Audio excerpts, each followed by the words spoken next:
Balance changes leaks are out and there is nothing different for the main meta, but there are some interesting buffs that I'm going to cover. So Crick 6 received the range buff and bullet spread accuracy buff. This season I made a video and the gun is quite usable. Better bullet spread accuracy will make it even more usable. Now the range buff, I don't really think that it was like needed, but it is a plus. And I think that Crick 6 even now is kind of usable, so it will be even more usable. Amax got a range buff and a little lower arm multiplier buff as well, and it was never really a meta gun and it did lack in range, so this buff it kind of makes it again more usable. It is a buff, but I don't predict that it will be like a meta tier or close to meta, unlike the Crick 6, which I would say it is like a good non-meta gun. Maddox is kind of usable even now, and it received a bit of a range buff, and upper arm multiplier was increased for the Echo Fire mod, the shaky one with the burst firing option, and well, even now Maddox is kind of usable, but after the buff it becomes even more usable. And frankly, if you want to be using all the shakiness of the Echo Fire mod barrel variant, then you can use it now. You will be able to use it after the buff as well. Some slight buff to the lower arm multiplier damage for type 25, and I prepared a video for this season and it is kind of usable if you're using the damage mag, but the problem is that you kind of have to pre-aim a lot. To be passive you will run out of bullets fast, and you need a secondary that is a pistol, and it is basically a good gun that can give you guaranteed kills, but it kind of feels like a termite mag maneuver in the sense that you have to be always thinking about the mag, how many bullets are left. And this buff, well, it makes it better, but I don't see it ending up like in the meta. Simply because the main meta guns, they are way easier to use, they don't require as much brain. Tiny range buff for the FFAR-1. Now it did lack in range, like it is a fast assault rifle that is good at close to somewhat mid-range. But I think that this buff is just too tiny to make a significant difference. ICR received a tiny lower arm multiplier damage buff as well, and it is kind of usable, but it's just not strong enough to compete. But like it is very easy to use, good damage, and there is that new-ish big mag with many bullets that you can also use. So we might see more ICRs, but it is not meta worthy. Now FR556 on the other hand, a few seasons ago I made a video and it kind of felt like a weaker HPK variant with bigger mag, and now the mag is getting even more bullets, from 39 to 44, and I think that this one it has potential to be good, or at the very least it is one of the interesting buffs that I really want to try, because it was not a notably bad weapon even before, but now it has more bullets.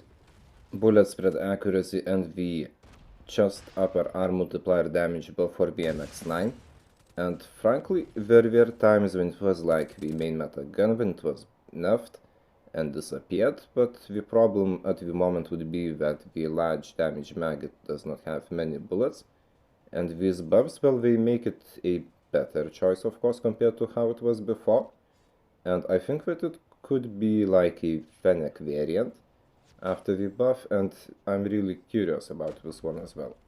PDW gets a buff to the foregrip. I don't anticipate that it will be a huge impact whatsoever. It basically just improves your recoil, but it is a curious buff that I will be trying out. Now the sniper M21 EBR received initial range buff from 10 to 40 meters, and it is a good sniper that you can like spam bullets similarly to SKS, and I think we will see more of them after this buff, but it is not a toxic buff, it is good. Now marksman rifles, Kilobolt, SPR, MT2 all received headshot multipliers, so it should give a headshot one shot, but I think it is a needed buff, because like these marksmen we should be able to have such power, as otherwise we are kind of behind at the moment. Control field duration increase I think is good, even though it is kind of annoying, but you literally can just shoot it down and it disappears. So just having more seconds, I think it is not a bad change. Guardian, a speed debuff from 25% to 35% is of course very annoying. Though usually when I'm pushing points, my loadout has Dauntless and it has the speed debuff prevention.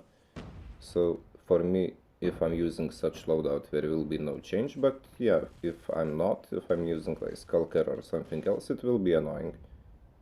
But I mean, Guardian, it kind of is supposed to be annoying, so everything checks out. Baseball, huh? Okay, so the Flame Knot reduced HP from 600 to 400 is certainly great. There were times when I'm like shooting the Flame Knot and I almost finish them, but when they burn me. So after this nerf, it will be way easier to just finish them while spraying mag at the Flame Knot users. And I think we will see less of them after this nerf, so that is good. Serpentine increased damage resistance from 18% to 25%. Someday it will be a good green option, but at the moment I just don't see much of a use for it, because basically when you're sprinting you're taking less damage. And that's it. Now unit support increased range boost from 45% to 55%.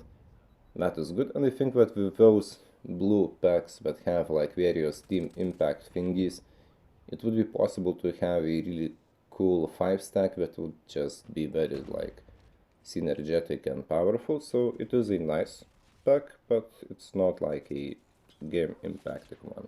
And yeah, I meant to say charge boost, not range boost. And now moving on to the last one, firepower support increased chances of obtaining destroyed score streak from 60% to 70%. Now this one is really good because, well, many seasons I've been telling players to use the FAJ loadout with the FAJ and the firepower support, because not only you can take down the stealth chopper, VTOL, whatever, even Goliath, but you can also have a pretty solid chance to steal them.